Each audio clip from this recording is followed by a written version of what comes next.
Today can be the turning point in your life by making a simple decision. Fundamental questions of navigation. Where am I? Where am I going? And how do I get there from here? I invite the leaders of our planet to ask themselves these three questions before they make any crucial decisions. But if you don't make decisions, you're going to stay right where you are. We are all map makers. We are in a time of transition. If we're going to change, we have to change the direction that we're going. Our planet needs leaders who know where they want to go. When we change the direction we're going, then we want to make sure we're going in the right direction. Leaders who can see the big picture.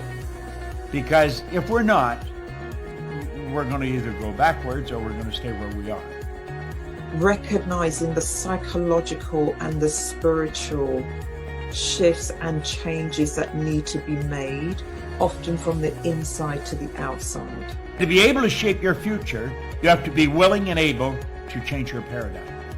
Complex journeys require navigation. The path to the truth is one such journey. This is your GPS. Hairstyling services provided by J.D. Edwards Salon and Spa, Palmdale Shopping Plaza, Madera Street.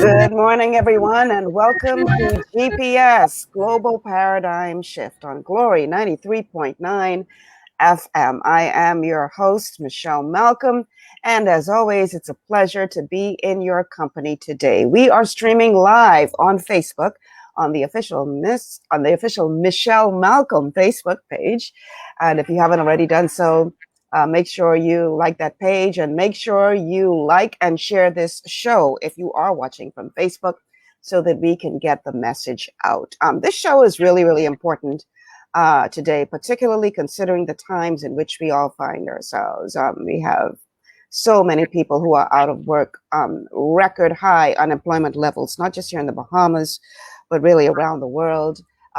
As part of the fallout from COVID-19, many people who never had any financial challenges in their lives before now find themselves destitute. Some people have lost their homes, living out of vehicles. I mean, it's bad out there, people. And I thought I would do a show that would sort of give you some tips as to what you can do to make sure that your financial health does not become another victim of COVID-19. So today on the show, we are talking about how to manage your finances during a time of pandemic. How to manage your finances during a time of pandemic. And my guest today is someone who is well equipped to be able to help us to navigate through these uncharted waters. He is the CEO and lead advisor of Cornerstone Advisors, a personal, financial, and email and small and medium-sized business consulting agency, and more recently a consultant with Druber Solutions. He has earned the Certified International Financial Planner designation. He earned that back in 2013 from the Chartered Institute of Bankers in Scotland, and is a Justice of the Peace for New Providence and a Fellow of the Bahamas Institute of Financial Services and first Vice President and adjunct lecturer at that institute. So it's a great pleasure to welcome to the show this morning none other than Dino Cartwright to help us to learn what we can do to shore up our finances as much as possible during this difficult time. Dino, welcome to GPS Global Paradigm Shift. Good to see your face. Thank you so much, Ms. Malcolm. It is indeed a privilege to be here today. And I was just thinking about back in the day when I would watch you on Sadness, and so it's kind of surreal to now be interviewed by you. But I want to thank you so much for this opportunity to share with you and to share with the country how we can kind of navigate our way through these uncharted territory. At least you were kind and you didn't say you grew up watching me on TV, even if that's the reality. Thanks so much for being here, man. Thank you so much. Oh my God, these are some difficult times. Crazy times. Crazy times. And people are, their finances are being shot left, right, and center. And you can't just blame this on, these people didn't prepare for a rainy day. Because, some insensitive people are out there saying that. People are having a difficult time. I mean, let's face it, we've been dealing with this pandemic now almost a year. Mm-hmm. Many businesses have not survived this, already gone. Right. Others are hanging on by a thread. Hotels laying people off repeatedly. These are some unprecedented, difficult times. Mm-hmm. So I wanted to do this show because I want people to understand that even though this is crazy, even though we may feel like we're in the twilight zone, there are some things that you can do that will better shore up your financial health, even in the midst of this pandemic.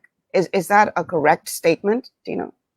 There are definitely some things that can be done. And it's always an interesting topic now, especially because a number of persons are saying, I don't have anything to manage in order to kind of work it out. And so it's difficult telling people to save when really they are surviving. A number of persons are in survival mode. Persons who were in survival mode prior to the pandemic are now literally wondering what's going to happen today. They got straight for breakfast, and now they're trying to figure out what to do for lunch. Mm-hmm. And then the conversation is always difficult. And what do we now tell persons to do in times like this? For those who have some semblance of income still coming in, the best advice was still to save. Now we're gonna get into all of that. We're gonna step by step. I want to get into all of that, but I want to lay the foundation for what we're going to be talking about today first, mm-hmm. with this clip. There are some things that you can do. Yes. Savings is one of them, and we're gonna break down step by step what you can do. No matter how difficult you find yourself, what difficult situation you find yourself in, there's always hope. There's always something you can do. But let's lay the groundwork first with this clip about how to respond during a pandemic and what you should be considering to do to try to protect your financial health. Your first step needs to be to create an emergency budget. First rule of emergency budgeting is it must be written or typed out, not in your head. So find a spreadsheet or sign up for a budgeting software. Some are completely free. Second step is to gather data from the past. That way you're working with real numbers and not the amount you think you spend. Start by looking at the last 2 months worth of transactions and make a list of everything you spend money on.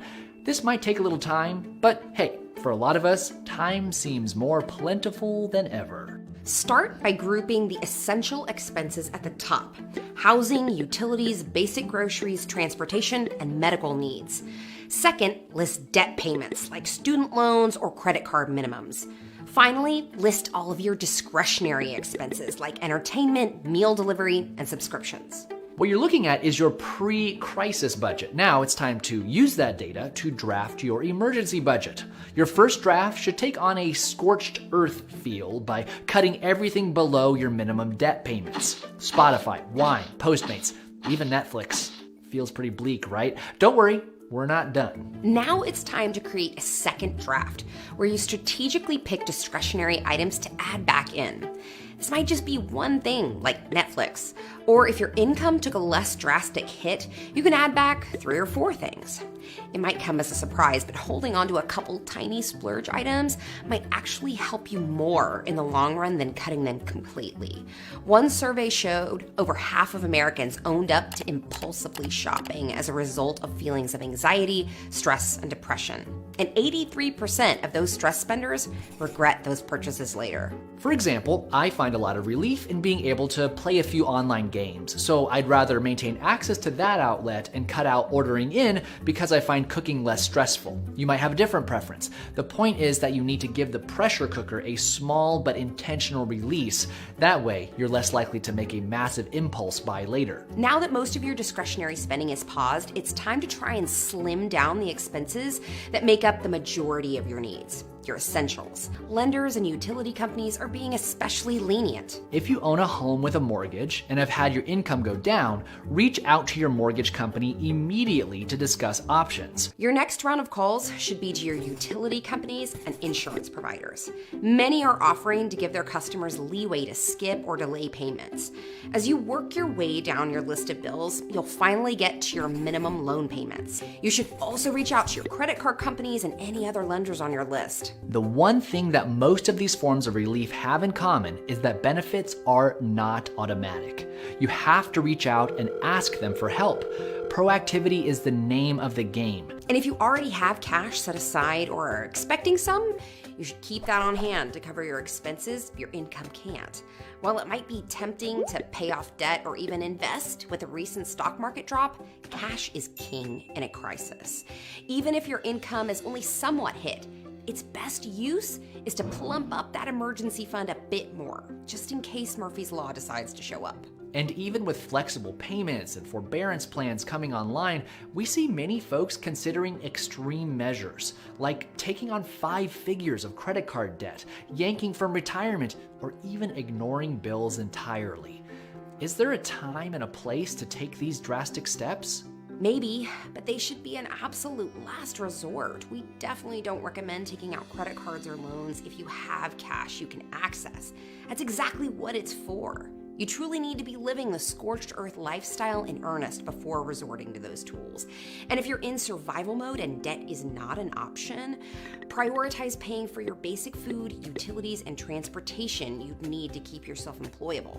If you still have leftover funds, move on to your housing costs and minimum debt payments. The main reason putting your utilities before your housing costs makes sense is that the consequences set in more quickly than skipping a housing payment. There's no way to sugarcoat it. It's an especially scary time, but it doesn't have to be an unmitigated disaster. Don't allow panic or shame to take complete control. You have the power to make a plan and reach out for help. All right. So, bottom line is this. The economic fallout from this pandemic is going to have an effect on everyone's life. And no matter what industry you're in, no matter what type of business you're in, no matter what type of job you have, we're all going to feel the fallout from this one way or another. Unfortunately, like the virus, though, anxiety is also contagious. And so it's only natural that many people are asking themselves the same question: how do I survive this financial storm? That clip talked about setting up an emergency budget. What are your thoughts on that, Dino? How realistic is that for someone who, as you pointed out earlier, they went beyond in trouble stage and are now critical? How realistic is setting an emergency budget? It's realistic in that the first thing is you have to take whatever income you have and now repurpose whatever you're taking in. And so whereas we would have still used it, as the clip would have said, to pay for Netflix and any other bill that they are paying, it would be wise then for them to actually take up a certain percentage out of it, whether it's 5%, 10%, and put it on the side. Because a lot of times we get deeper into debt or deeper into chaos because we have emergencies that inevitably show up, that because we don't have an emergency fund on the side, we have to dip into loans or dip into asking somebody to borrow something, and that increases our anxiety. And so what I would advise persons to do is whatever income comes in, repurpose it. Determine, as the clip would have said also, after you would have now consider what your essentials are, anything above that, set that on the side.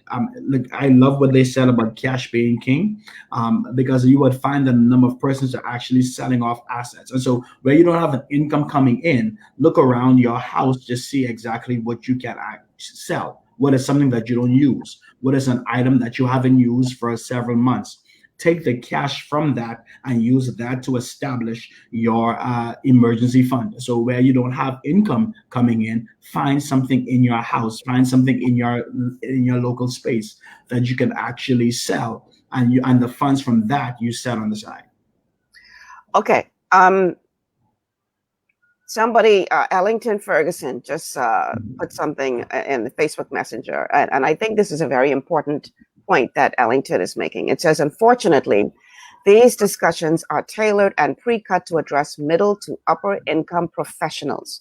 There are many people, Ellington is right to a certain degree, there are many people who who weren't in that position prior to the pandemic, were on the verge of poverty or at the poverty line or below the poverty line before the pandemic. And so this pandemic kicks in, clearly, they're going to have an even tougher time. How does a person like that make any kind of plan? What I would tell persons, even when you're at that place, there is something that you perchance can either sell out of your house, or there's an income that you can generate from doing a skill that is outside of your comfort zone. What's in your hand, in other words? What's already in your hand? Right, what's in your hand. In your hand, yeah. Exactly. Because even 2 Kings 4, when the prophet came to the widow woman, she said, everything I have has been gone. I'm about to sell my children into slavery. The prophet asked her, what's in your hand? Or what's in your house? He asked her, and she said, I have nothing except a little cruse of oil. The little cruse of oil in her house was the opening door for her to actually walk into the miracle. But when we put that into practical terms, there is always something that is in your hand or in your reach, in your ability to generate income. And so where you don't have a steady income coming in by way of a job, we have to now create our own jobs. We now have to consider what are the essential needs that society has. What are the common problems you have that you can meet. What I do normally is just scroll Facebook, because everybody comes to Facebook to decide what their problems are, what they need fixed, what they need done. And so instead of scrolling through Facebook and looking for the latest joke or the latest thing to kind of get your mind off of things, I would say look at what the problems are, because in every problem there's a business. And so where there's no income coming in from a job, it's time for us to create our incomes. It's time for us to now create our job spaces. What is a thing that you like to do, a hobby that you can kind of monetize? What we have to do, Ms. Malcolm, is get persons to understand too that in crisis times, this is when creativity has to take precedence. Where we can't rely on a handout all the time, or we can't rely on other persons giving to us. We have to now be creative, and not only be creative, but another point I wrote down is we have to redevelop this sense of community, where you take a little that you have, you join with your neighbor who can take a little bit of what they have, and you can come together, buy in bulk, and spread among yourselves. This pandemic has taught us also that sometimes we have to hit the reset button and go back to how our forebears would have made it in a community, where this person grows the potatoes, this person grows the corn, that person feeds a cow. And so when everything comes at the end of the day, they kill the cow, you have your meat, you have the person who grows your corn, you have the person who grows the potato. They come together and they have a meal that can last them for the week. We have to now come out of our bubble, come out of our seclusion, and now learn to either create opportunities or build community where we can now leverage amongst ourselves. Great idea. What you're really talking about is turning on those creative juices. What is the saying about necessity? Necessity is the mother of invention. Exactly. Necessity is the mother of invention. So you have two choices. You can, well, they say that when we are faced with a fearful situation, we react in one of three ways. We either freeze, and in this situation, freezing will mean doing absolutely nothing. You just sit there and you're lost and you don't know what to do. And meanwhile, everything is still falling down around you, but you're frozen because you're so afraid you don't know what to do. That's one of the options. The next one is to flee, to just run away and hide. And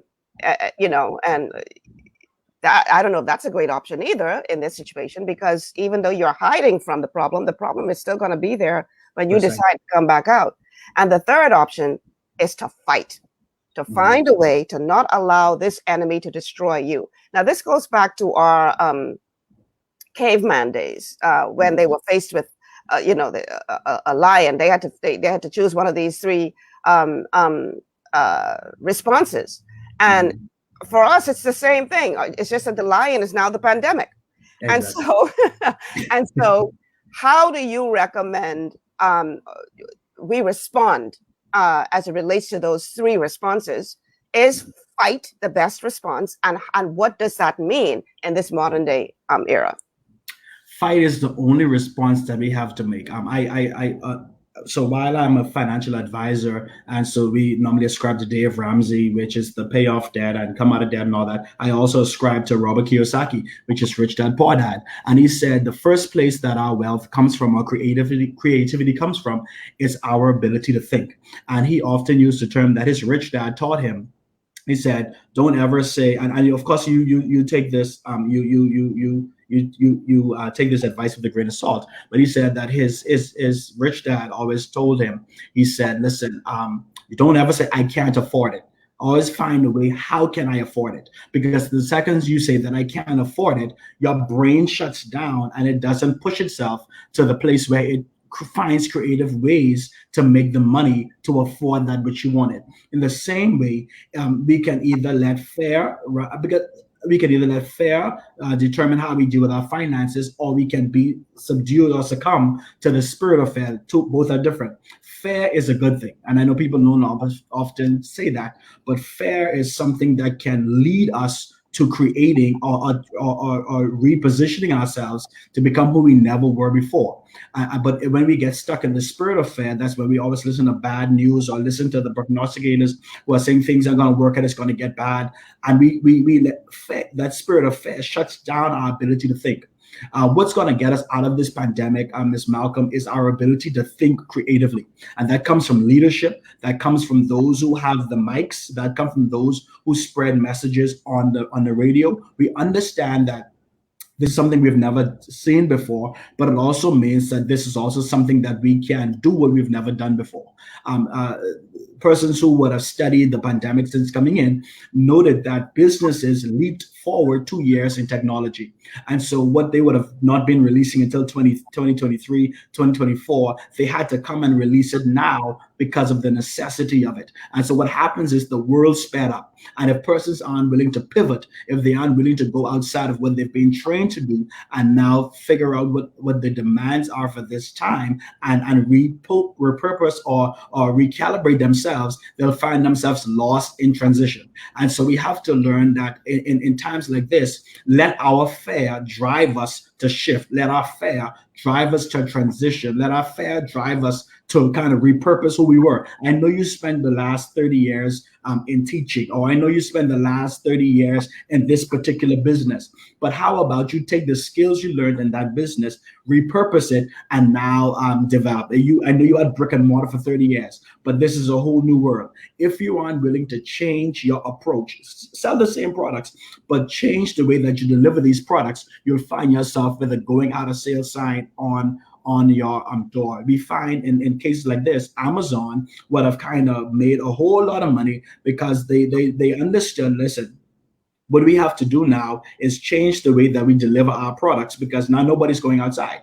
And so while you have malls in the United States shutting down because nobody's going into the malls, Amazon is kind of racking up because what people won't go in the store to buy, they will now expect it to be delivered to their house. Yeah. And so we have to come as a people, as a country, to now understand that this, and Charles Dickens said in Tale of Two Cities, this is the worst of times, but it's also the best of times, because now it will help us to kind of make sense out of things. Who knows? This pandemic, and I was reading stuff on Facebook about the new licensing procedure on West Bay Street, where I went there in 20 minutes. I didn't have to get up at 5 a.m. to go and wait on a line to register my car. In 20 minutes, my car was in the gate and out of the gate within 20 minutes. This is something that was sitting down on somebody's desk, I'm understanding, for years. But until the time necessitated us to do it, we kind of took it off the shelf and made it happen. And so right now, this is a better time because the country will advance, but those who are not willing to change with it will unfortunately be a victim of this pandemic. We can't allow this pandemic to kill us. Just cause it to repurpose us and make it happen. Agreed. Now, there's a message here on Facebook from Lisa Ferguson, and this goes to exactly what you just said. And I want you to speak specifically to her. Her message says, what happens when you have no income? I do straw craft. People are not spending any money. I have put all kinds of new items on Facebook and no response. Help me to understand, what can I do? How do you respond to Lisa? Because it may mean, and I will let you answer this because you're the expert, but it may mean that she may have to dig into another, she's not even considering as being a potential business. But I'll let you respond to Lisa because you're the financial expert. How do you respond to her? So what I would tell Lisa to do is take her same straw work that she has that may have been packaged for an international audience and find things that our local market may need. Right now, with things being the way they are, we may not need a straw doll or a straw bag or even a straw, whatever she makes with straw items. But there may be a need in a local market to produce some kind of holding material for persons who actually have to now go ahead and go to stores and they don't have time to get bags anymore. So she can probably use this as packaging for items, whatever is being sold. What happens is, what I would advise Lisa to do is to look at her raw product, which is the straw work. Find out what the needs are in our local economy. Over the past year, we've had a number of persons running home businesses, and so they may need packaging for their products that they're making from home. Innovative packages, different kind of packages. We also now have a different tourist model that is coming. Persons are only coming to the Bahamas now who can afford it, and so these may be higher end clientele. Find a way to package that for the clientele in that market and repurpose that which she has done. She has the raw product in her hand, which is straw work. So she can actually take this straw work and repurpose it to whatever the demands are in the local market. The second thing that I would tell her to do is, outside of her work that she does, some of the most industrious persons I know are straw vendors. Some of the best salespeople I know are straw vendors because they've learned how to develop a product and how to market it to different persons. Use your skill of sales and now bring that to the fore. And even if you have to come out of this market temporarily, figure out a way to sell again, but sell a different product. Lisa, what I would advise you to do as well is, even if you sell your products on Facebook, that may not be the need for today. Find out what the need is for today and repurpose what you've been doing. Perchance we may not need bags, perchance persons who are selling small products may need just a little box to put their product in, which is made out of straw. Find a way that you can actually tap into the market and see what everybody needs. Use the same Facebook account and use the same Facebook time to find out what the needs are in the market. Because right now, people are really geared to what their immediate needs are. Find a way to meet that. Definitely, it's all about just identifying the need and meeting the need. I will use the health coaching business as an example. People right now everywhere are concerned about their health. And so, whereas a lot of people saying, "Oh, this is the worst time. A pandemic is, destroying businesses," you don't want a better time to get into the health business because everybody right now needs to improve their health. So that goes along the lines of what you've been talking about. One of the things that the late Dr. Miles Monroe always used to say, especially during times of recession, he would say, "Well, no money has left the earth." All the money that was on earth before the pandemic started, it's still here. Precisely. It's being repositioned. Yes. And so we have to figure out, how do we continue to get our piece of the pie? And it means not allowing that lion in front of you called COVID-19 to cause you to freeze or hide, but allow that fear to generate your creative juices. There's something you already have in your hand that you are not even considering. You may be good at baking. People still need to eat. There's so many things that people have in your hand that you may not even consider. You may have things in your home that you're not even using anymore, like he pointed out earlier. But somebody else may need that very thing. Now, someone on here, where did it go? It says, Bernard G. Thompson says, "Sounds good, but really?" People are cynical that you can actually make it through this unscathed without the smell of smoke. having been burnt. How do you respond to Bernard, who has this cynical kind of attitude? Like, yeah, right. Right. And I want to thank Bernard also for that, because it allows us to kind of broach this conversation. Whereas the first thing that we have to do in order to get through this pandemic is a change of mindset. It's a change of point. It's a change and I know it often sounds lofty, pie in the sky, but the truth of the matter is, if we're ever going to come out of this, we have to think differently. I can't necessarily remember who it was who said, it was Albert Einstein. He said that the thoughts that got us into this mess are not the same thoughts we need to get out of the mess. And so what I would respond to Bernard and saying is that it sounds good, but what's going to actually happen is, if we get our people to change our mindset and to understand that we must now do what is necessary, we will find ourselves creating new industries, creating new streams, creating new systems. And perchance it may actually lead the leadership in government to now create opportunities and create access to a different kind of market. This is kind of forcing the hand of people who were stuck and stagnated in a certain mode of thinking to start thinking outside of the box, to start creating opportunities outside of the box.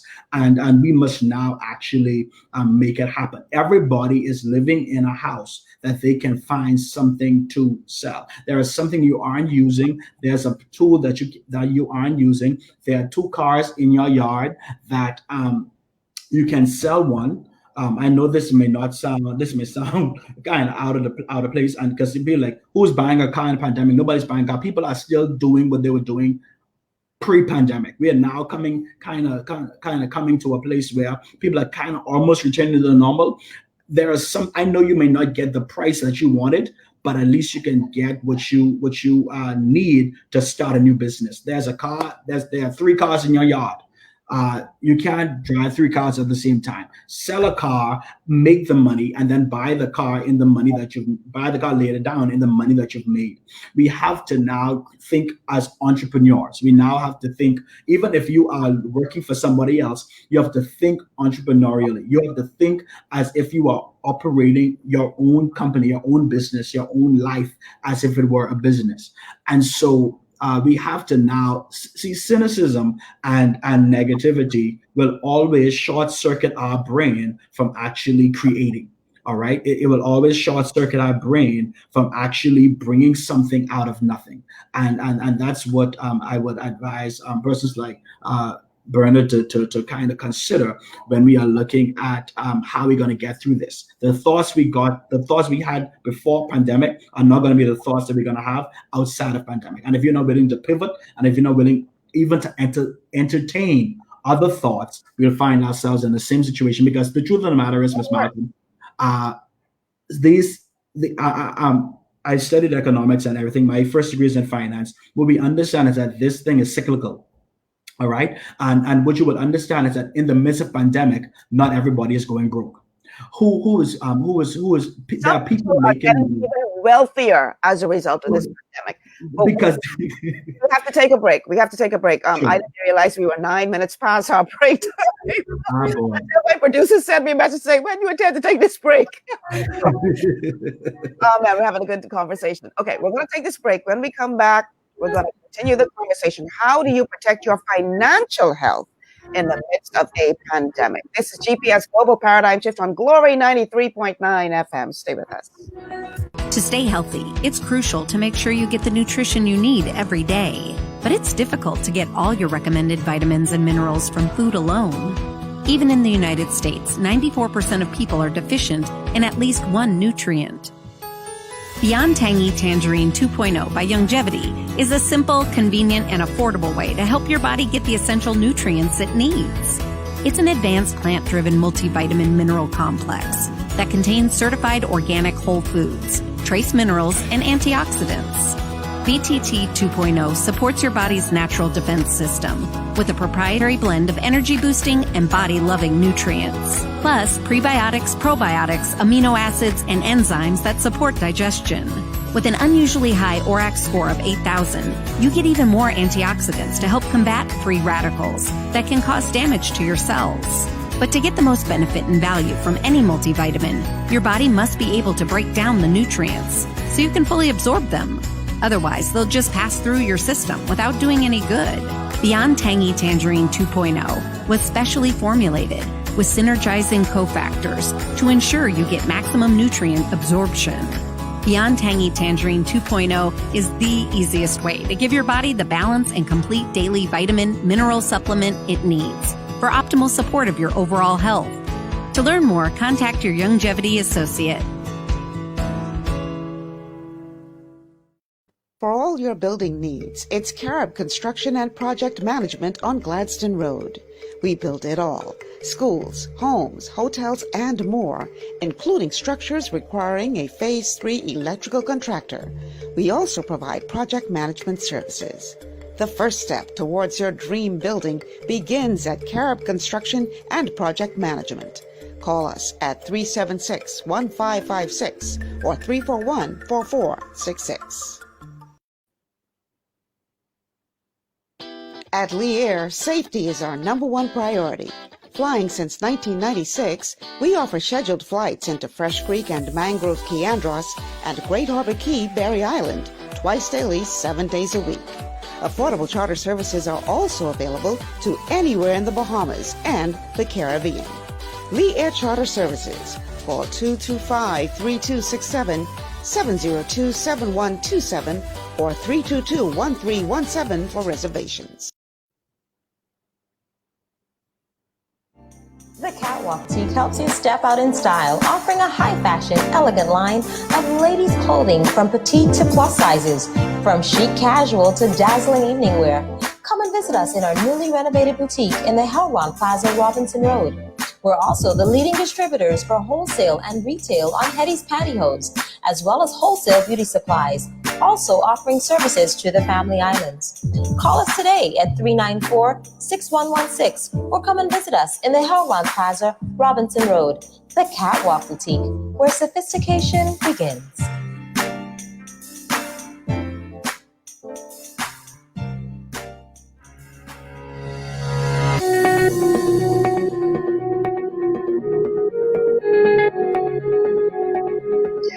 Welcome back to GPS, Global Paradigm Shift on Glory 93.9 FM. I'm your host, Michelle Malcolm, and today my guest is financial advisor Dino Cartwright. We're talking about how to protect your financial health during a time of pandemic. We are streaming live on Facebook, and if you haven't already done so, what are you waiting for? Like and share the show. We need everybody to get this information, so like and share the show. Producers, if you can put the call lines up so I can put those out as well. We'd like to hear from you. Our call line is 828-3543. 828-3543 is the call line, and our text line is 828-2543. 828-2543. Let's go to a couple of the Facebook messages before we jump back into the conversation. Alex says we have to shift our minds and mindsets. Very true, Alex. No disagreement here. Ellington Ferguson, this has always been and still is a major impediment in doing business in the Bahamas. Felicity Knowles, the government just announced setting up a platform kind of like Amazon for small businesses. This would be a great option to tap into both the local and international market. And Gina Mortimer Store says, we will never be a society where we are all entrepreneurs, but we can all possibly barter our way through the crisis.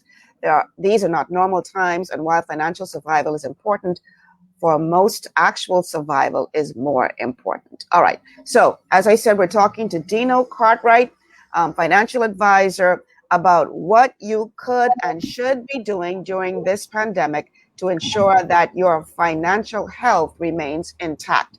With unemployment at an all-time high amid this coronavirus outbreak, now is a good time to make sure that your finances are in order. And that means making some changes. Spending habits are changing for better or for worse. And with unemployment being as high as it is, many people have now found themselves working from home. which means that their budget is different because they are now from working from home. So let's say your electricity bill will probably go up because you're now home longer, more time, you're using more electricity than normal. And so you might be tight on money, or you might have a little extra cash in your pocket, depending on what it is that you do. Regardless of where you find yourself on that spectrum, now is as good a time as any to make sure that your finances are in good health. And so I want to talk about some of the specific steps that people can take to protect their financial health. How important is it for people to begin keeping a spending diary? What are your thoughts on that, Dino? What does spending? Thank you so much. What a spending diary does is it actually lets you know what you're doing, because a number of people spend money subconsciously. They just go ahead and swipe. They just go ahead and just purchase without thinking about it. But when you can actually track your spending, say over the past 3 months, it will dictate to you what it is that you're actually spending money on that may have you in the lurch that you're in right now. A spending diary actually keeps at front of mind, or keeps in your conscious exactly what you're doing regarding your finances and how you need to pivot. If we just look over and I know we find ourselves in a situation, and I shared it with the group earlier this week, that a lot of us, what we do with our bills, or especially our credit and debit card bills, is we see it coming from the bank. And so what we do is we just throw it on the side, never open it up. And so we have a lot of charges that are on that we may not know about. That we're spending money on that we don't need to spend money on. And Ms. Malcolm, I realized too, recently a bank that I bank with, they've changed my debit card, and so there's a totally different number. And so I now have to go through the process of putting in again for my but for my repetitive payments every month, say my Netflix and all these other things that I would have signed up for 5 years ago. I would have to now go ahead and put in my number again. And I realized that when I didn't do that for the first 2 weeks when I got my new card, I realized how many small payments come out for things that I don't even use anymore.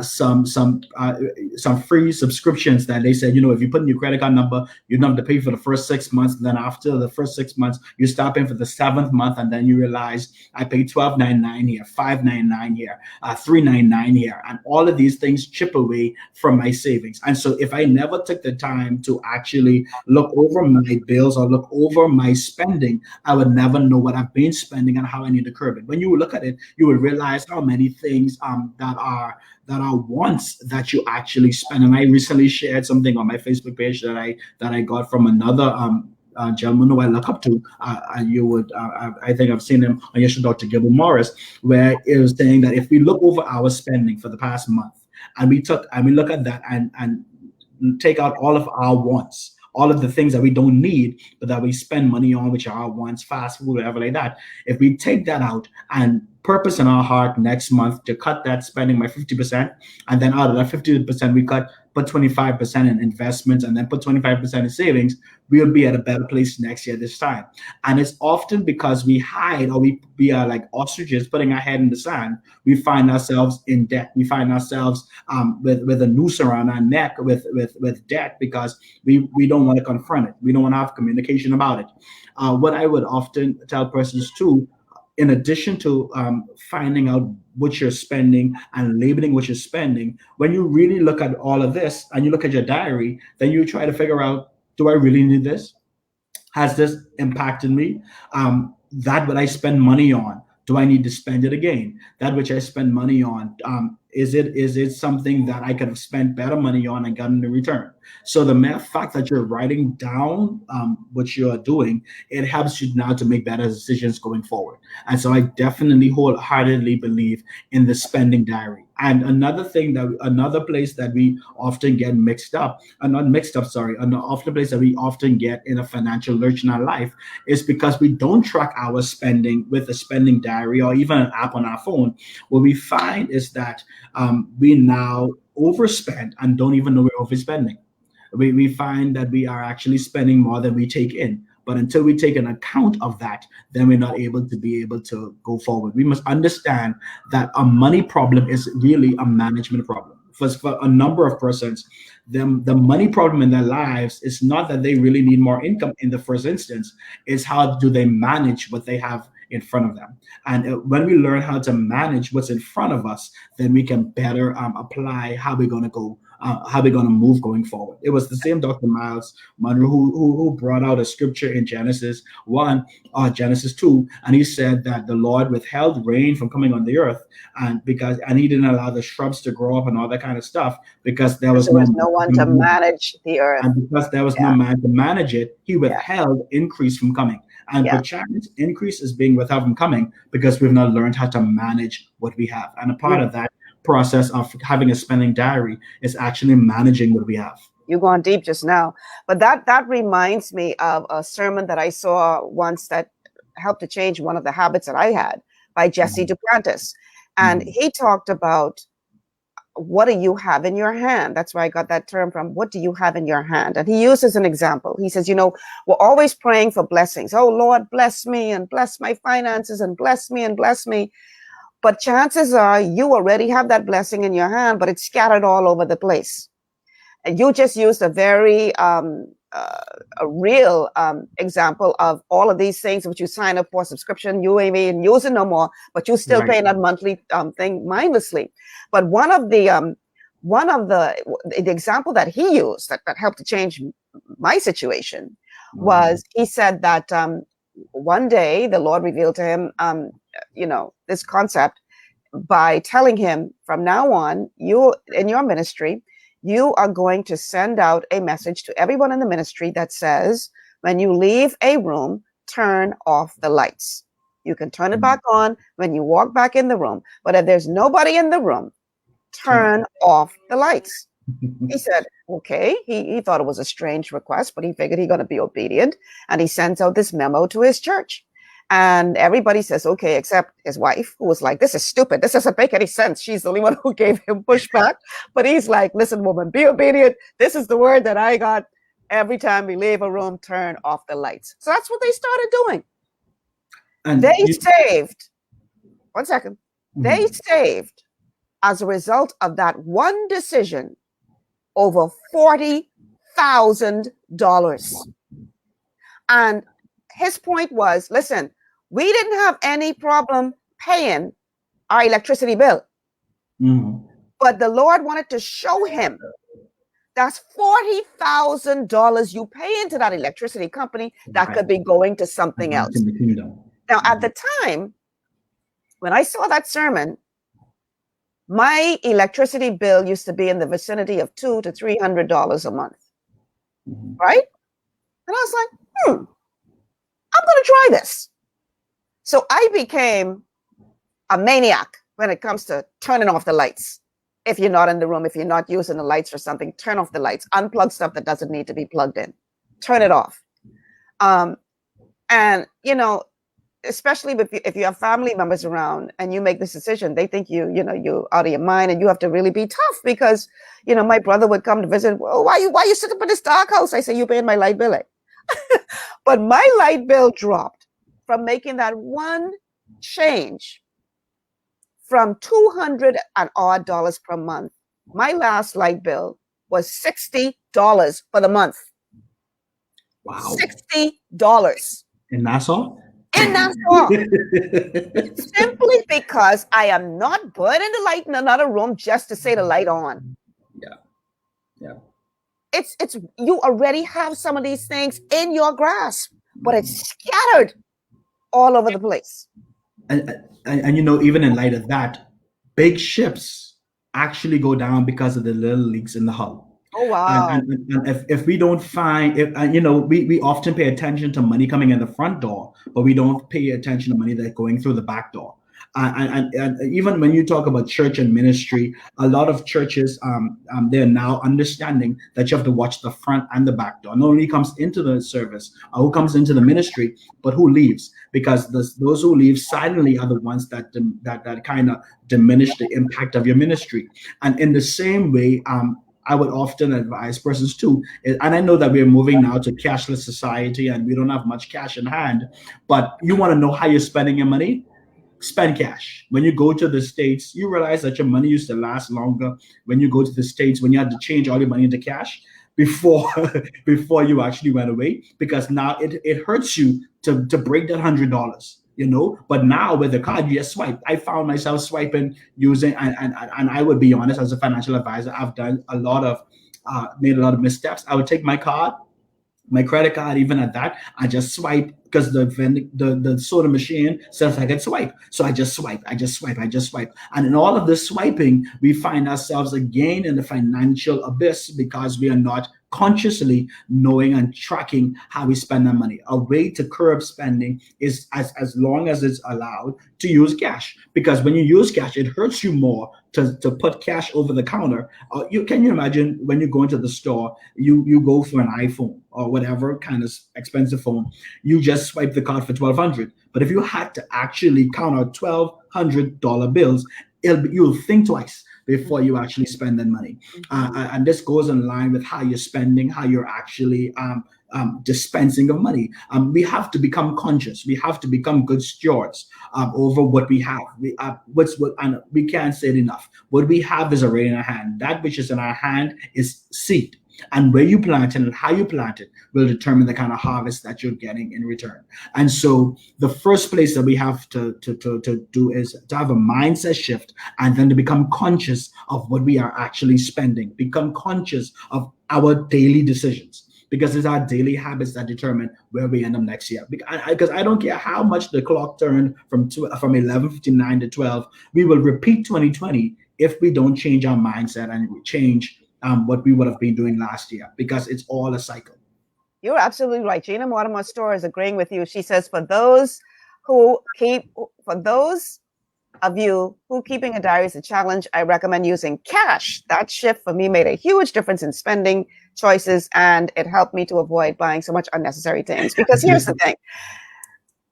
You don't really feel that pain with the card because you don't see that money leaving your hand. Right. But when you gotta count that money out, you see that money, you feel that pain. Let me tell you, I'm telling you, and you're right. Behaving people don't like to break big bills, right? So if you got a bill in your hand and you see this thing and I want to break my $50 for that. I want that, no thanks, right? And so you hold on to the money longer. It's true. It really, really does work. Okay. Alex says money problems results from poor management of your money. So he's reinforcing what you would have said earlier. So true. So we are going to take a quick break. I'm not going to miss the break time this go round. Our telephone lines again, 828-3543, 828-3543 is the call line. Would love to hear your voice, people. And the text line is 828-2543, 828-2543 for the text line. And of course, you can always type in a message if you're watching us live on Facebook. And maybe, just maybe, we will post your message for all to see. This is GPS Global Paradigm Shift. We're talking financial health today, how to ensure that your finances survive the COVID-19 pandemic. Stay with us. Understanding your microbiome, also known as your gut ecosystem, can change everything you thought you knew about nutrition, digestion, immunity, and metabolism. Keeping your gut ecosystem healthy and balanced is essential. Ultimate Microbiome by Longevity was specifically formulated to optimize this ecosystem. It provides the advanced support your gut needs through prebiotic, probiotic, and postbiotic supplementation. Our unique blend of probiotics includes Lactobacillus and Plantarum, healthy bacteria that can help prevent harmful bacteria from taking over your gut. Increasing your gut's population of beneficial bacteria creates a more balanced gut microbiome, which has been shown to aid in weight loss, skin health, sleep, mood, and may even help with seasonal allergies. Ultimate Microbiome also promotes the production of postbiotics.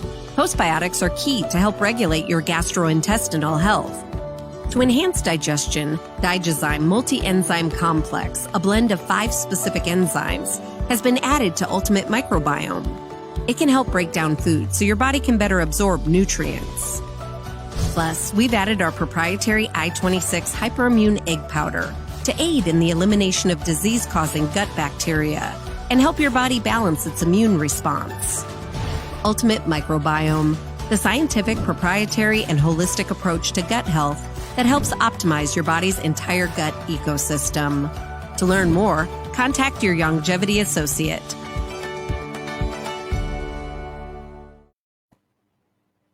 Looking for an extraordinary junior high school with caring, qualified staff and affordable tuition? Then come visit us at Elite School of Excellence, an affiliate of First Step Academy. ABECA-focused and Ministry of Education approved, we foster discipline, integrity, and wisdom while molding our students for success.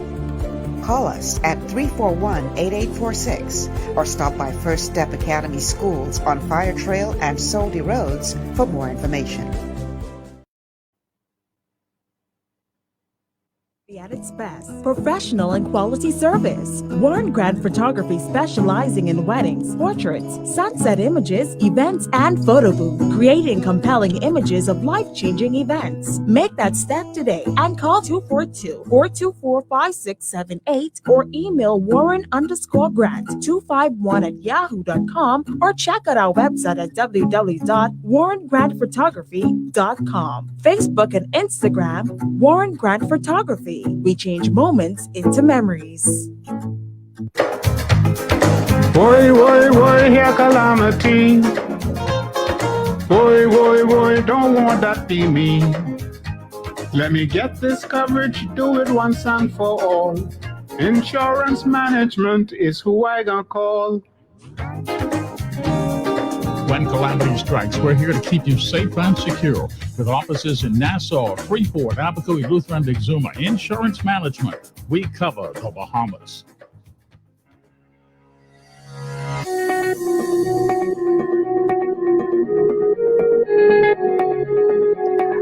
Welcome back to GPS Global Paradigm Shift on Glory 93.9 FM. I am your host, Michelle Malcolm, and my guest today is Dino Cartwright. We're talking financial health, ensuring that it doesn't become a victim to the COVID-19 global pandemic.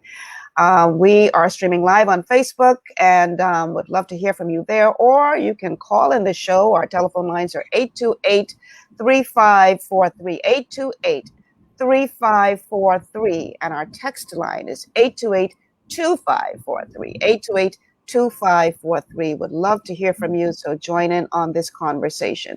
Now, for those out there who still have a job or are still, holding on with their business, how important is it to always, especially now, check in on your money? And here's what I mean by that. Reviewing your finances regularly.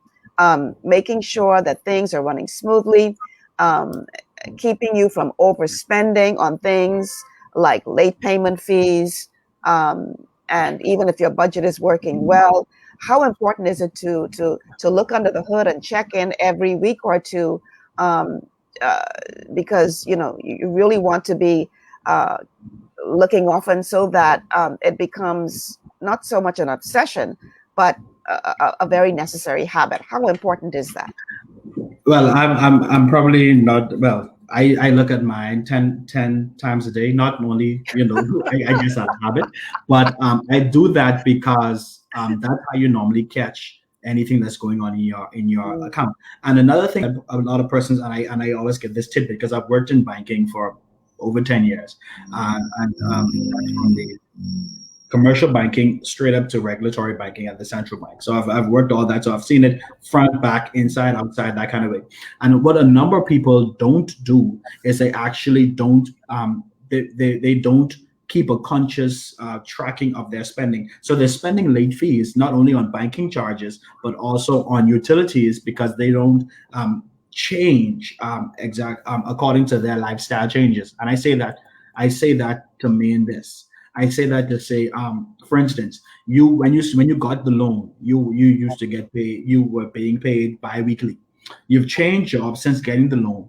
Now you're getting paid once a month. So what happens is when you got your loan initially, you was getting paid the 15th and the 30th, and so you set your payment date to the 16th. Since then, 3 years later, you're now at a job where you're being paid once a month, which means that you pay it on the 30th, which means that your cash comes in on the 30th. So you pay on the 30th. Meanwhile, because your loan has a due date of the 16th, by the time you pay on the 30th, you're now 14 days late. You're 14 days late, and so you're paying this extra late fee on something that you're not conscious of. All you're conscious of is that you're making your payments, but you're not conscious of these extra payments that are being added onto your extra charges that are being added onto your loan because you're paying late. And it's because you're not going into the bank. You're not checking out to see the health of your finances. I would often tell persons to take every 2 weeks, every month, check your account, make sure that there are no extra charges where somebody may be scamming you, or somebody may be kind of just plugging away at your account, or even like we would have said, you signed up for a subscription 10 years ago that you forgot you signed up on, and then all these other small subscriptions you signed up on, and you're paying out $50 extra a month. All right, that $50 a month leads up to $600 for the year, which means that over a course of 10 years, you paid out $6,000 for something you are not using anymore. We have to become wise, and we have to keep our eyes open and watch what we're doing.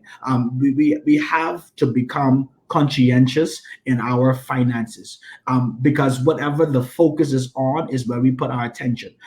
The Bible says, wherever your treasure is, there will your heart be also. Your heart, in the context of the Bible, is your mind. All right, and whatever which essentially means whatever you value is what your mind will be on. It's not that you're loving it, or it's not that you are lording. I'm sorry, not lording over it, but it's not that you're worshiping it. It actually means that because it's important to you, you keep your focus on that. You keep your mind on that. And so another thing what I advise persons to do is connect with a financial planner, connect with a person who is trained in this, who is trained in how to watch over your finances, so that you can know how to better manage what you have in your hand. A number of persons as we go through this pandemic, they are out of a job and all of that, but they are ducking the calls from the bank. Whenever they see an unknown number on their phone, they're not answering that because they try to duck them. This is the best time to sit down with your bank, your lending institution, and have a conversation with them. Let them know where you're standing. Let them know what you're able to do, so that they can make adjustments. As the video earlier would have said, they can't presume that you can't afford it. They just presuming that you don't want to pay. All right, they can't take a chance that everybody doesn't have a job, or everybody isn't able to pay. So they won't do a widespread blanket stop on your on accounts. And so you have to be able to go into your banker, sit down, and I also want to give a word of advice to bankers. The same way that you ran behind them to get the loan should be the same way that you go behind them to make sure that when you see them not functioning as they used to function, or not paying as they used to pay, make sure that they're straight. And so it has to be a balance. It has to be effort from both sides. The same way that you ran ahead and you are calling them all the time to get the loan, we should have persons within our systems who are able to go and make sure that they are fine. We have to understand that this pandemic is here just for a while. And the truth of the matter is, Ms. Malcolm, what people understand is that this pandemic is here, but this is cyclical. The economy is cyclical, meaning then that when this is over, there'll be a time of getting more money, but then there will be another downturn in the economy. And we said earlier, those who are making money now are those who prepared when things were good. All right. Because when things were good and they were making the money, they were storing up, so that when things become bad and the prices drop on these things, they can buy in bulk, so that when the economy swings up again, they can now sell it at a premium and make their money. And so we can't really get mad at people who, making money. I mean, the legitimate way, we can't get mad at them who are making money in this time a legitimate way, because they would have used wisdom and saved during times of plenty, so that when times of leanness come, they will be able to capitalize on this. Now, in all fairness, it's a lot easier for some people to save than others, because some people, they have access to money, and others are, like you said earlier in the show, just struggling to survive. I'm not trying to give anybody an excuse as to why you should not, try to make changes in your life. You have to. You can't continue to, sit in despair and not allow your creative juices to turn on and figure out what you can do to get through this pandemic. And I'm not saying to be creative in a negative way, where you go pick up a gun and rob somebody. That's not an option. I'm talking about positive creativity. Some people could be very creative in wrongdoing. Trust me. When you hear what some of these criminals do, it's like, they had taken that creative juice and directed it positively. What could they have accomplished? So we all have the ability to think. We all have that ability. And it's just a matter of you quieting yourself long enough to allow your creative juices to begin flowing. And sometimes too, you have to engage with other people. See, this is also critical, that as you watch your community, you also watch who you spend time talking with. Oh, wow. You have to make sure that you spend time with people, because we understand things are tight, but I don't need you to come and tell me things are tight. We now have to engage in conversations much like this one, where we actually kind of knock ideas off each other, where iron sharpens iron, where if you provide the salt, you provide the sugar, you provide the flour, we can come together and make the bread. We have to now have healthy conversations. A part of what and that's why I'm very particular with what I listen to in terms of sensationalism on the television, or actually listening to news reports, because we must understand, barring Glory 93, a lot of our stations are actually making money off of the pandemic, and the more they spread bad news, the more they're making money on the side, whether they're lawyers or whether they're actually in businesses that kind of make money off of this. So we have to be very careful what we lend our ears to, especially in times of this. Faith comes by hearing. Fear also comes by hearing, and what you listen to will determine which route you take. Good. All right. And if you continue to listen to bad news, if you continue to listen to bad reports, fear will be built up, and you'll become stifled, and you'll become stuck. As you would have said, you would freeze. But if you listen to good news, and if you listen to avoid the cynics and those who are skeptics, you will now realize that if we can come together, build community, and barter in some instances. But I don't have the money, but if I can barter, I do good with this, I can barter this with you. For instance, even if you don't have money to give away, you may have social media skills. You're home all day anyway. If you tell her, listen, I will start sending out the information. I'll kind of work with Miss Malcolm behind the scenes, and I'll help her promote her show. I'll help her do this, do that. And then sometimes you don't need money in return, The key is, if you get your name out there, if you get your product out there, and don't in the short term get money back for it, and you build your brand and build your name, you will find yourself attracting customers. We just have to maintain a spirit of excellence. We have to maintain a spirit of positivity, and then we can kind of make sense out of this pandemic. All right. While you were talking, a thought came to me that I want us to touch on. And guys, if you haven't already done so, like and share the show. Like and share the show. We need people to hear this information.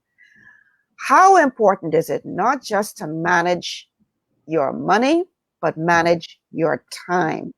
And here's what I mean by that. Sometimes we just like to go hang out. You miss your friends, and even if you hang out socially distancing, let me go see my boy, and you sit down and you shoot the breeze for an hour talking foolishness here and there. But that hanging out ain't helping to pay your bills. That's an hour of your time that is gone. Ain't no getting that hour back. Yes. Money is the one thing, not money, sorry, time is the one thing that, once that is gone, that's gone. Ain't no getting that time back. So how important, you lose money or you spend money, you could make that money back, but you can't get that time back that you just gave up. So how important is it that we manage our time, understanding that your time is a commodity? You don't have time to be wasting. You don't have time to be shooting the breeze. You don't have time to be feeling sorry for yourself. How important is it to manage your time in this whole process? It's important because, as you would have said, now there are two sides of it, and it's all about balance. Because sometimes you need to shoot the breeze every so often, because it helps to clear your mind, it helps to relax you, and it helps you not to become anxious. But as you said, time is a resource. Time is a resource that we must learn to manage properly. Just as we manage our money, we manage our time. We have to determine now that because even the things that we say about time, it shows us that time is a commodity. We spend time, we waste time, and so where you spend your time will determine the kind of rewards or the kind of returns that you get in its place. And so right now, what you do with your time, you have 8 hours a day that you give to work. And we had Bible study last night. I shared this with our local assembly. I told them, I said, listen here, what you do in 9 to 5 is building up somebody else's dream. Anytime after 5 to the next morning, 9 o'clock, is building up your dreams. And if you don't maximize the 5 p.m. to 9 a.m. to build your dreams, you'll spend the rest of your life building up somebody else's dreams. We have to now become diligent concerning what we are doing with our hands and what we're doing with our time. Psalm 1 tells us, whatever you do shall prosper. All right. Your prosperity is tied to your diligence. Your prosperity is tied to what you're actually doing, how you spend your time, how you engage in your time. And even if you're having conversation, what are the benefits that come out of you spending time with that person? And with another thing with time, that's why we must use wisdom in knowing how to properly accommodate our time. We have more time on our hands today than we had year before last this time. We've got more time at home. We've got more time just sitting out. And we spend a lot of this time trying to dull the sound or dull the effects of the pandemic. And so because we're sitting down trying to hide from the pandemic or dull our senses from the pandemic, we're not actually going to come out of the pandemic better because we're not utilizing our time properly. There are 4 resources that you must actually watch how you are actually spending it. All right, because 1, you have time, your talent, your resources, and your relationships. These are the 4 things that you must ensure that you watch over. And another thing is, a part of your time that you're spending with people has to be shooting the breeze, because it helps you to relax. It helps you to ease off some of the tension, which actually creates space in your head to think creatively. And so there's a space and a time for shooting breeze. It just not ought to be all the time. It ought not be a lot of the time. There needs a time that you decompress. There has to be a time when you engage in relationship with other people without any money talks or any bill talks, anything like that, which actually, on the flip side, helps you to develop the creativity in you. And so it's all about how you manage time properly, how you balance time properly, and how you spend your time, because that is the only commodity, like you said, that you have that you can't make back. And every other thing, your relationship, your treasures, your money, is all dependent on that initial, how you spend your time. Because if you don't spend your time with family correctly, you will diminish that commodity called relationships. If you don't spend your time in your job correctly, you'll diminish that resource called money, or that resource called increase. And so we have to actually determine and ask the Lord, as Moses asked him in Psalm 90, teach me how to number my days so that I can apply my heart to wisdom. Good advice. Earlier, Gina Mortimer Store posted a message on Facebook saying, those of you with elderly folk in your life, be sure to check on their finances as well. Banks and other entities have zero care about taking money from anyone. How important is it that we do not forget the elderly and the vulnerable among us, and ensuring that we help them to manage their finances as well? Yes, we have to watch them, because a lot of people take advantage of those who aren't able to help those who can help themselves. Especially as we move to a cashless system, and now everything is done by debit card. We've had in a lot of cases where even their children, their grandchildren will be swiping out their grandparents, and working in the bank, you would be surprised how many times we've had elderly people come in crying. Listen, my pension is gone, and the other person who's on my account, they have access to it, and because they've given them access to it, that means then that Grammy didn't have to come to the bank. She just sent a grandson, and he took all the money away. We have to ensure that we check on our elderly. We have to ensure that there are no unscrupulous persons who are taking advantage of them. How is that happening? We have to encourage persons to use a power of attorney. to speak with a legal person who can actually say, okay, Grammy, this person is who you sign things off to, and that's somebody who Grammy trusts and who can now go ahead and do transactions on behalf of Grammy. We have to now become wiser in how we deal with our finances. And so what I would tell persons is let legal minds speak to our elderly to see if we can get powers of attorney drawn up, or if we can get justice of the peace to help to sign some things in place so that our most vulnerable are actually taken care of. I've seen people, even when it comes to verification, some persons were charging exorbitant funds for elderly to actually get a little bit of money. There are some things that we have to now retrain our people to say, listen, yeah, man, the elderly and those who aren't able to help themselves, let's do what we can to make sure that they are protected. How you treat your children and how you treat your elderly will determine how a country progresses. And so I totally agree with what Ms. Gina would have said concerning our elderly, and we have to make sure that they are protected.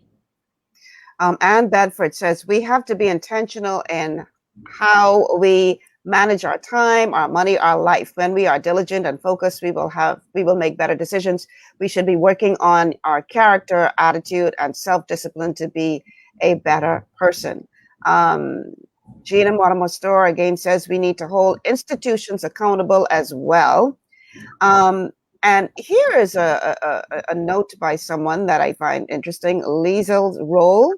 Serious discussion needs to be had on what can we really afford.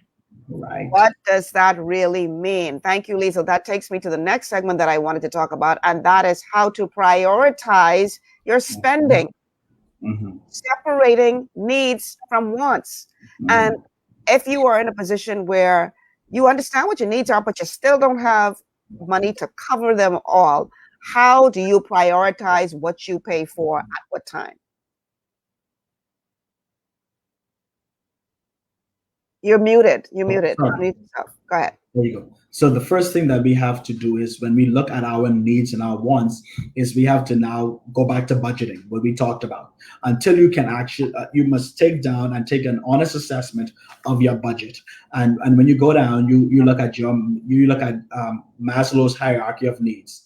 You need your shelter, so that covers your rent, your mortgage, and sometimes you have to now combat shame, and sometimes have to combat. You have to kind of take pride out of the equation, and you have to determine your basic needs are food, water, clothing, shelter. Shelter doesn't necessarily mean a 5-bedroom house. Sometimes you have to learn how to downsize. All right, because we have a number. You will always be in a rut, and you'll always be in a rat race if you spend everything you have. Just because you have $2,000 in the month doesn't mean you actually have $2,000 to spend. Take out your tithe that you're giving, whatever you're doing at first. Your next 10% is paying yourself first, meaning that you save, you put aside a saving. And then after that, you then determine your needs based on the Maslow's hierarchy of needs. Your giving, sorry, not your giving, your housing, what is a roof over your head? All right. We have to understand that these are extraordinary times. We have not been here before. And we must understand that even though we as a Bahamian people are a prideful people and we have a certain expectation, we have to understand that these are times we've never been in before. And if you manage this time properly, a small downgrade in this season of your life can mean a better next season. All right. And so you have to determine now, secondly, is there food in my house? All right. Sometimes you change your palate. Sometimes you change what you're used to. I know that you are familiar with your filet mignon, your lobster and stuff on the weekend. I know that. But sometimes you have to cut it down from 2 meat to 1 meat. All right. And a lot of us don't like to have this hard conversation because we feel like we should not have to degrade ourselves and the government should do this. No, listen here. We have to come to a place where we must learn that we must take responsibility over what we are doing in this time of our lives. We have to understand that what may have been a need in the last season of our life is now really optional. And so when you write down your budget, you determine that I can not spend this much money going out, stay home.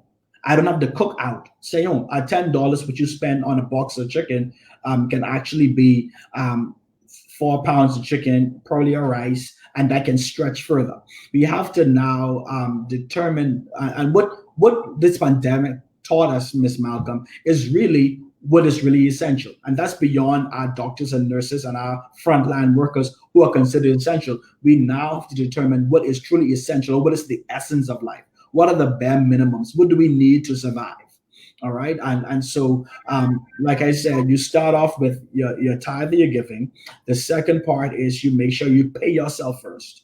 You pay yourself first, meaning you store aside for your savings. And your savings is different than your emergency savings. All right.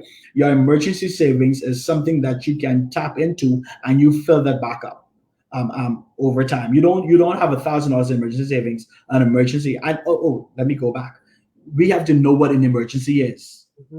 An emergency is not a party that just springs up the end of this month. Oh, a fabulous red dress that you saw with some Louboutin shoes. And let me help people out. An emergency is not your favorite store suddenly having a 50% off sale. I know, right? Because while 50% is off that price, that's still $500 you're taking out of your pocket. So you set out $500. All right. An emergency is a genuine thing that you need to move on. It's a tire going flat, a battery going flat. It is something that you need to actually press on. It's food in your house. All right. And it's not it's your basic food that's on your plate. That's on the I think it's 4 or 5, and I'm sure you can better help me with this. The 4 or 5 stable foods that we need on our plate. Anything outside of that is outside of our necessity. We have to understand that in this season of our lives, we have to determine and define what is necessity for us. It may mean that I can't take that trip away. It may mean I don't need to order clothes. Ordering clothes for places you can't even go. The ordering clothes for events are not even happening. Wear that dress again. We don't remember. You wore that before. Repurpose the dress. Carry it. As long as it's clean, it's mine. Sometimes carry it to the tailor. Make that long sleeve a short sleeve. Nobody would know. We have to become creative, not only in developing business, but creative in our spending. And that's where we have to come. Determine what is a necessity. Determine what's an essential. Determine what we can go without. Like I said, the basic needs: your housing, your food, your water, and actually your clothing. And that's it. You don't need to buy another set of clothes. Go in your closet. A lot of our closets have the open space where we can actually have the doors to open. But there are things to the far left and the far right that we haven't seen for years. We haven't worn for years. Let's go back there and let's use what we have before we actually go out and buy another thing. Let's find out what's in our house. Not only what's in our house, not only our skill set, what's in our house are things that we have now that we can actually use again. Gina Montamo Store says emphasis on we have to define and not letting others define it for us. That is so true, girlfriend. So true. Exactly. And Young Magic says this is powerful. Well, if you like what you're hearing and you haven't already done so, like and share the show. We need to get this information out, people, because so many people right now are really going through a hard time financially. Really, really going through a hard time, a difficult time financially. And unfortunately, because that lion in front of them has them so scared, their creative juices have turned off because they're now in panic mode. And I'm hoping that if nothing else, at the end of this conversation, they understand you got to calm yourself long enough to give yourself an opportunity to think your way out of this. You have something within you that someone else needs. Yeah. And it's just a matter of figuring out what that is, how to deliver it. Because that's really what all successful businesses do. They see a need and they meet it. It reminds me of a story I once heard. 2 gentlemen working for a shoe store were sent to India to scope out the possibilities. Both go together, same time, see the same thing. And they came back. And one's report was, "Sir, my recommendation is that we do not look to expand to India because Nobody there wears shoes. They don't need our product. The next person says, sir, I recommend we expedite our efforts to move into India because everybody needs shoes. It's all about your perspective. It's all about perspective. Perspective is everything. Even when you look at the reason why, and I know it's a touchy subject now, but the reason why some countries are doing better than others, it's all about perspective of those in leadership. We have to now have a conversation among those in the upper echelon of government and those who make policies and decisions to kind of develop a system now that provides access and that provides opportunities for its people. And I say this to say not that we become a socialist society where we just give out handouts, but we must actually create a system and a society where meritocracy is the order of the day. Whereas if you work hard and be diligent, there should be a reward for that. All right. Let me tell you what are some of the concerns I have on the point you just made as it relates to our leadership. Mm-hmm. We keep going back to the same people over and over and over together. Like these people have monopoly on thought. That's the first problem. And then you have week after week after week, we keep hearing, oh, the economic stimulus plan is coming. It's coming. It's coming. It's coming. You can't seem to produce a plan that will tell us how we're going to get out of this as a nation. So that tells me either you and your team are clueless and you're just trying to buy time, or you're being disingenuous and you don't want us to know what you have planned. But either way, this is not working. We need to open the opportunity for more voices to be heard. These same 5-6 people don't have a monopoly on thought. It's a problem. Yeah. But anyhow, let me stay focused because that's another show. We're going to take a quick commercial break. And then when we come back, we'll be in the final stretch of the show. We're talking how to protect your financial health in times of a pandemic. Stay with us. This is GPS Global Paradigm Shift on Glory 93.9 FM.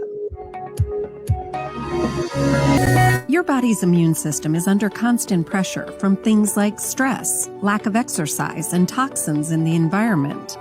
It's crucial to be proactive and support your immune system with the nutrients it needs to function effectively. But it's often hard to get these nutrients from food alone. Introducing fast-acting Zinc Plus Immune Support by Longevity. Unlike zinc-only supplements, Zinc Plus Immune Support builds on the proven power of zinc and adds complementary nutrients to give your immune system extra support. Vitamin D helps balance the effects of zinc, while our proprietary blend of natural fruit and root extracts provides the extra help your immune system needs to work against daily stressors. And we've included Longevity's exclusive plant-derived minerals to give your body the minerals it needs, but can't get from food alone. And because Zinc Plus Immune Support is delivered in a great-tasting, sugar-free, berry-flavored lozenge, it encourages quicker absorption of all these nutrients into your body. Zinc Plus Immune Support. Zinc plus the extra support your body needs to promote a healthy immune system. To learn more, contact your Longevity associate. Escape from the city life to Bacon Air Beach Resort in Pirateswell, Mayaguana. Relax in one of 16 air-conditioned rooms just steps away from the ocean. Enjoy scrumptious dishes in our waterfront dining room. Sip on a tropical cocktail, or if you must, stay connected with wireless internet. Nestled on one of the most beautiful beaches in the Bahamas, Bacon Air Beach Resort offers a unique vacation experience. For reservations, call 339-3726 or 463-0182. Want to look your best and feel even better? Visit J.D. Edwards Salon and Spa for the ultimate beauty, body, and anti-aging treatments. Offering custom colors, haircuts, vegan anti-freeze treatments, silk blowouts, natural and acrylic nails, unisex pedicures, facials, and massages. All waxing services and microcurrent therapies for anti-aging and body sculpting. J.D. Edwards Salon and Spa, Palmdale Shopping Plaza, Madeira Street. Telephone 326-7863. Stop letting these other guys run you hot while looking for ice. No need to check the food store, the gas station, conveniently located around Nassau. Cooler Ice. So for just $3 you can get a bag of ice whenever you want, or refill your 5-gallon bottle for the same $3. The ice machine is closer than you know. Cooler Ice. With locations at Arawak Key, Potter's Key Dock, Montague Boat Ramp, Superwash locations at Prince Charles, Carmichael Road, Soldier Road, Charles Saunders Highway, and 3 new locations: Superwash Nassau Street, Wolf Road, and Gibbs Corner. Cooler Ice Bahamas. Fresh and ready whenever you are.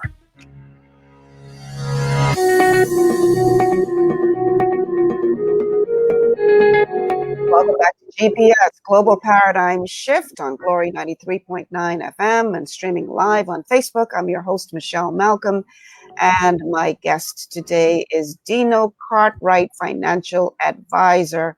And we are talking financial health today, how to protect your finances in this COVID-19 environment, because we've been seeing a lot of businesses close and people losing their jobs and losing hope, and rise in suicides. And I think people just need information about what you can do to better prepare for the difficult times that we're going through and difficult times ahead. And so I want to spend this last portion of the show giving people some idea of how to make it through this. I mean, we've covered a lot of ground already. And I know that if they walk away with even half of what you were recommending, they will be the better for it. I know at the very, very beginning of the show, you started to say something, and then I sort of stuck a pin in it because I wanted us to pace the show. But you talked about saving. Now, I know some people hearing you right now, or listening to the show right now, is like, is this dude serious? Saving? Like, how in the world you expect me to think about saving at a time when I don't know how I can make it tomorrow? How do you respond to that? My first thing before, and I know it sounds strange because a lot of persons just offer lofty ideas like savings, and I know that things are not good. The first thing I want persons to get to, and the reason why I brought in the conversation about government and I brought in the conversation about community, is that before we talk about savings, we have to actually talk about income generation. We actually have to talk about building first something to save from. And that's why we brought up the topic of finding something in your house to either produce or find something in your house to sell, because you have to build up something in order to find something to save. You would have recommended, and saving doesn't often just come in the point in the first place of finding something out of cash to put aside. It's actually decreasing your expenses, because you have to, in order to increase your income, you actually have to make your expenses less than your revenue. The first way to do that is, if your revenue isn't moving right now, find a way to decrease your expenses. Cut off some of the lights. To take off those extra channels of a cable. Basic cable is fine for now. Matter of fact, and this ain't, well, you are on another station, so we can say this kind of freely. Sometimes you don't need to pay for a cable package. Just cut out the cable package. Use the internet. I don't even have cable. You know what I have? A Fire Stick. A Fire Stick. Yesterday, the only program that I need to see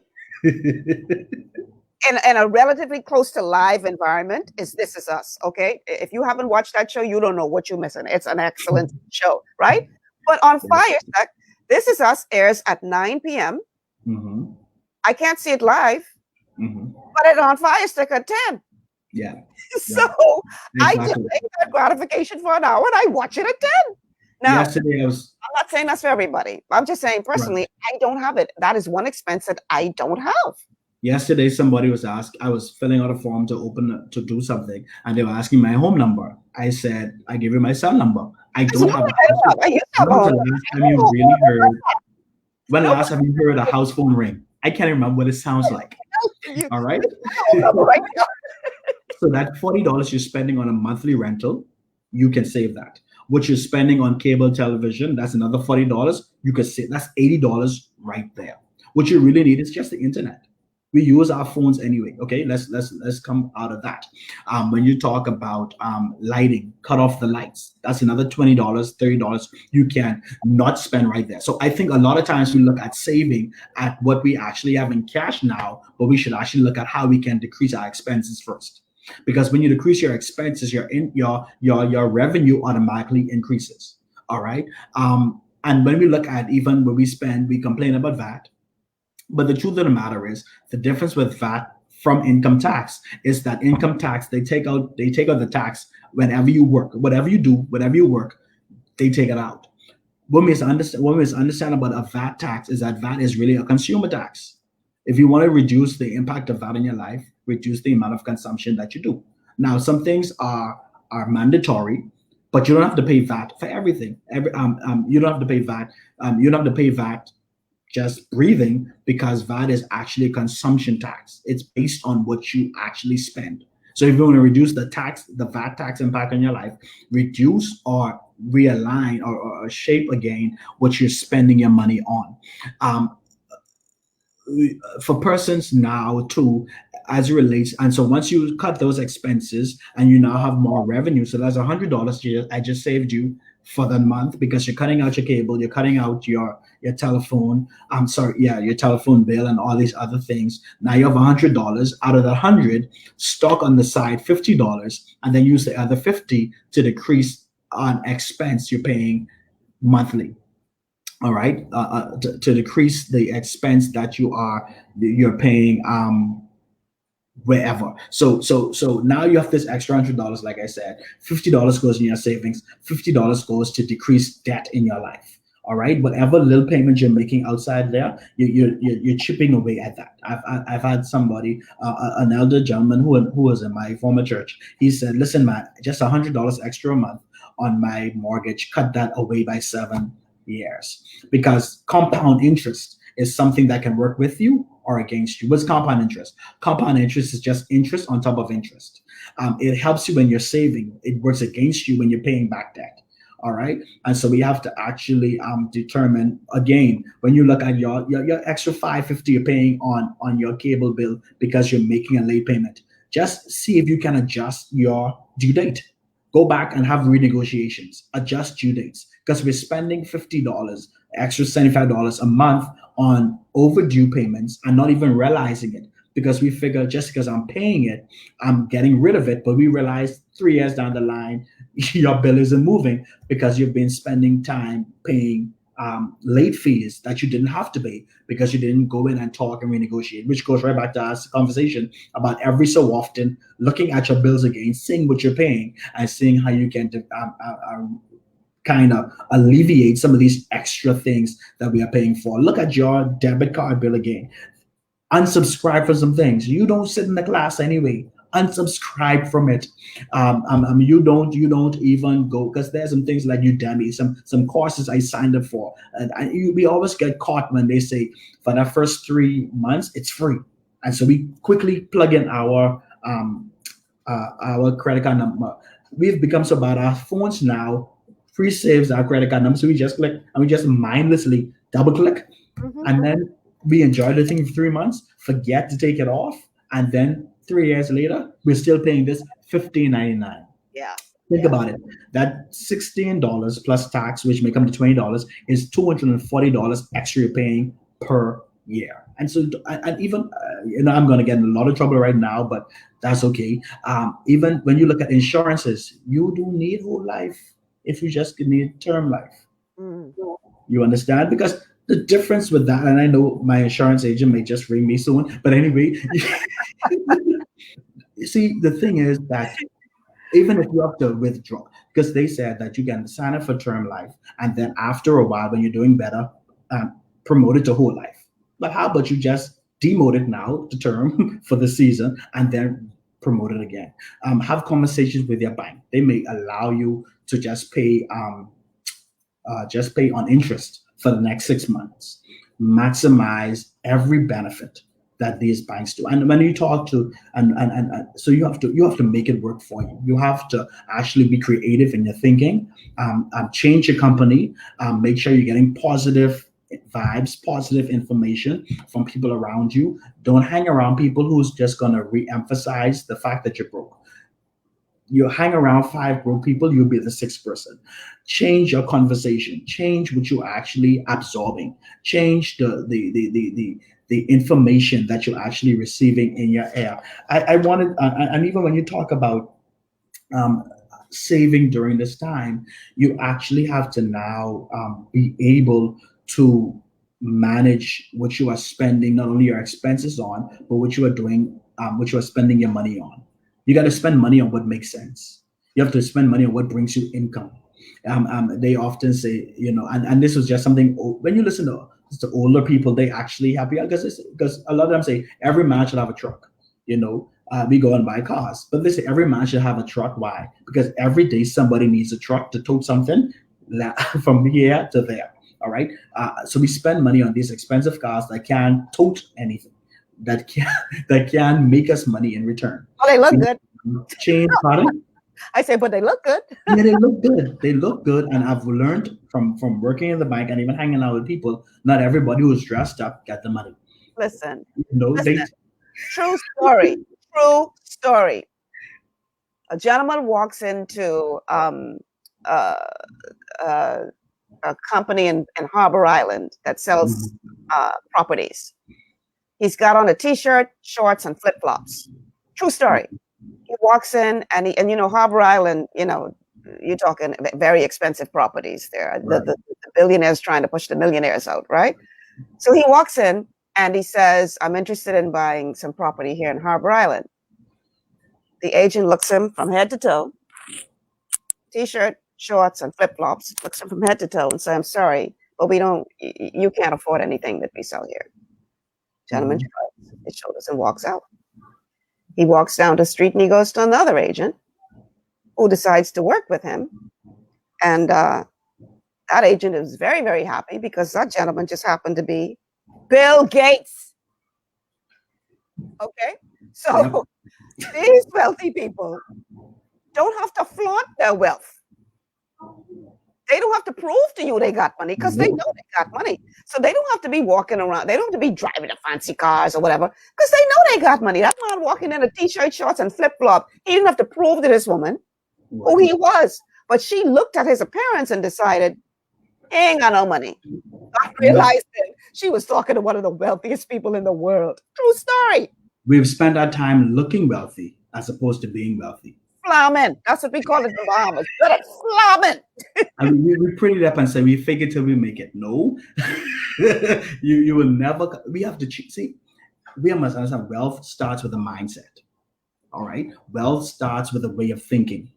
Before you are, and the Bible often tells us too that the Bible says whatever we see in the natural and the tangible was first created in the invisible. All right, that's not just for spiritual things. The way you think, the way you process is the way you spend money. Take this time to read books, to listen to information, persons who've been there, done that. Change. See, what we have to get our people to understand is that we cannot be a dependent society reading because let me say if I can put it this way.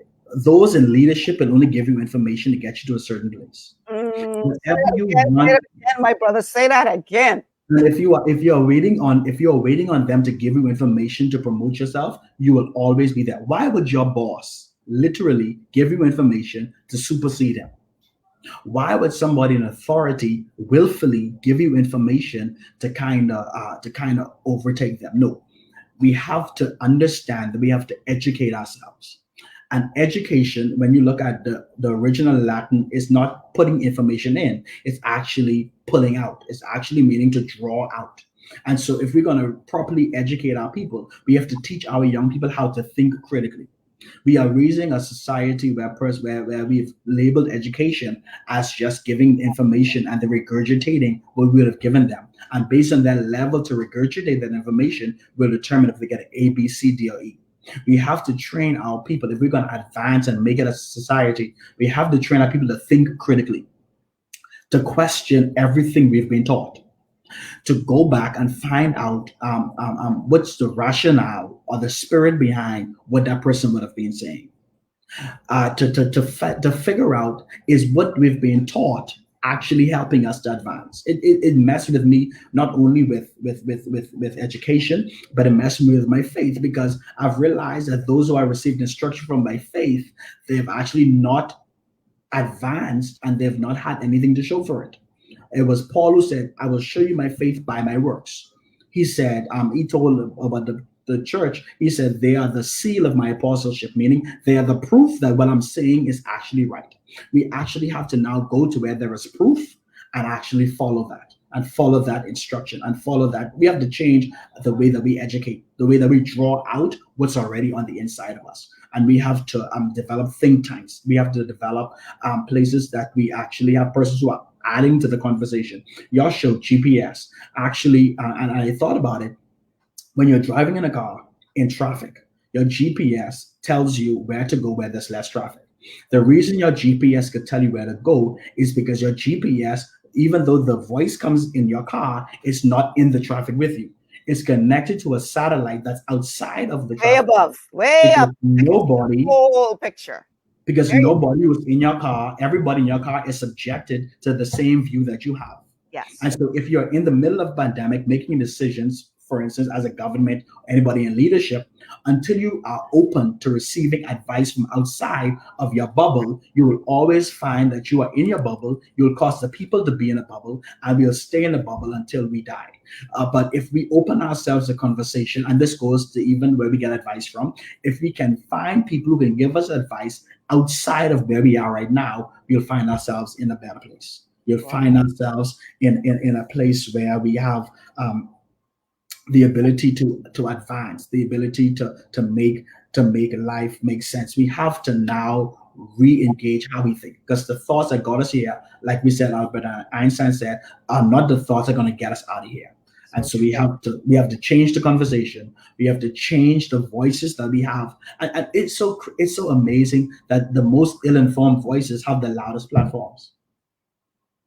When you look at a conversation like this, the ratings are good. But when you look at people who just talking, I mean, over the pandemic, we saw a whole lot of social media personalities come out of nowhere, and they've had in the thousands. They've had the ears of thousands of people. Mm-hmm. But people who actually are talking about conversation move us forward, it has a lesser rating, because we have now developed people who have an appetite for sensationalism rather than sense. And so we have to think, and people don't want to think. We want somebody to give it to us. We want somebody to tell us. Exactly. Maxine Johnson Stubbs says, "Preach, child." Maxine, he preaching up in here. Maxine is my high school mate. Hey, girl, how you doing? Sheldon Sweeting says, "This is a wealth of information that we all need to hear." Well, you guys have to help me get it out, y'all. That's why I'm asking you to like and share this show. Let people know what's being said here by liking and sharing the show, so that we can get this information out to the masses. Gina Monomastora recommend reading The Miseducation of the Negro, still relevant today to all in the diaspora. In line with what Gina said, I'm outside of being financial advisor, I'm also a pastor.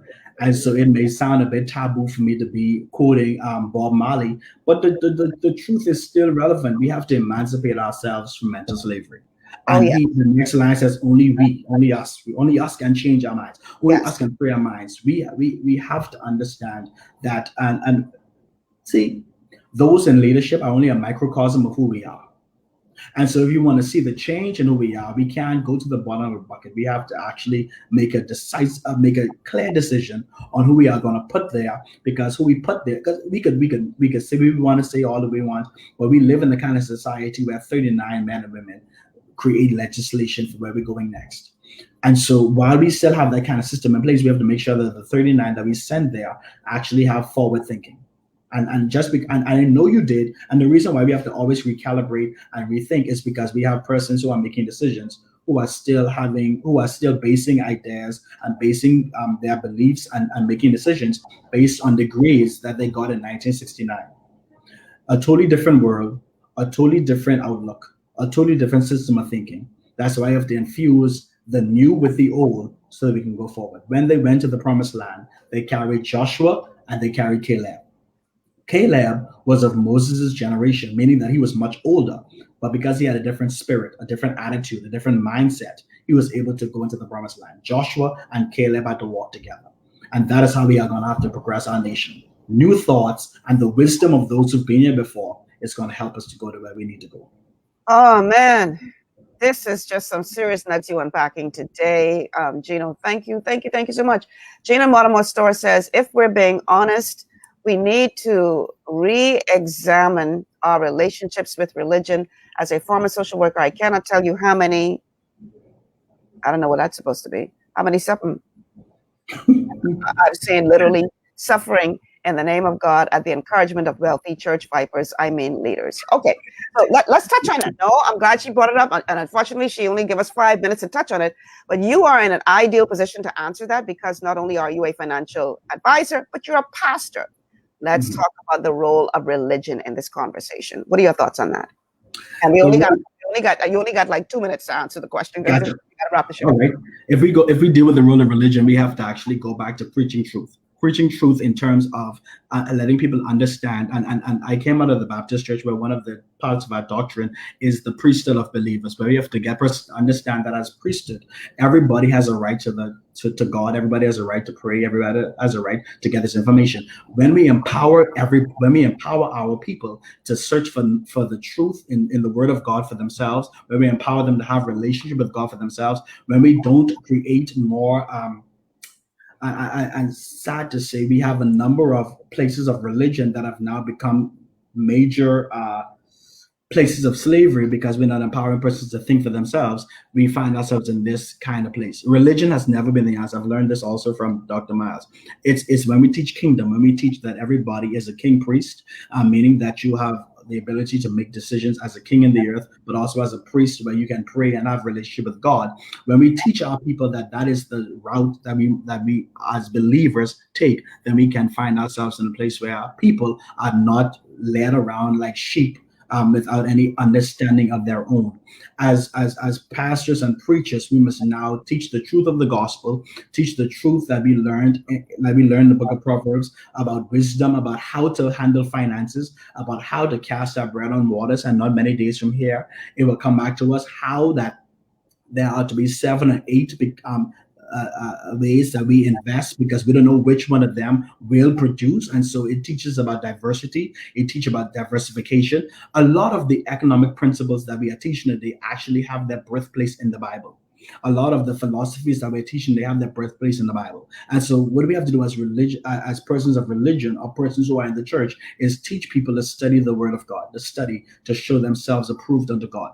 And we have to develop people of a mindset who are not just waiting for hand-me-outs, who just go to church and say, bless me, bless me. The Bible says diligent hands will rule. We have to get people to a place of maturity where they understand that their future is in their hand, and only what they do will actually don't sit and wait for blessings. We're running out of time, but I just want to say, that not all religious leaders are created equal. The church that I attend is pastored by Pastor Ellison Greenslade, Bible Truth Ministries, and the church has established a savings fund for its members. You go into the office, you say, this is what I am saving towards. I want to build a house. I want to send my kids to college, whatever.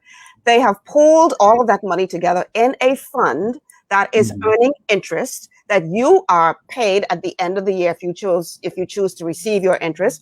And like he always says, this ain't no ATM. Don't come to me talking about you want to go on vacation. You tell me you want to build a house. And so when we get to the point where you are able to, you have saved enough to build that house, then we release the funds to you. And I will tell you, that fund is doing exceptionally well. This is a church, people. And he is right. That is what the church should be all about.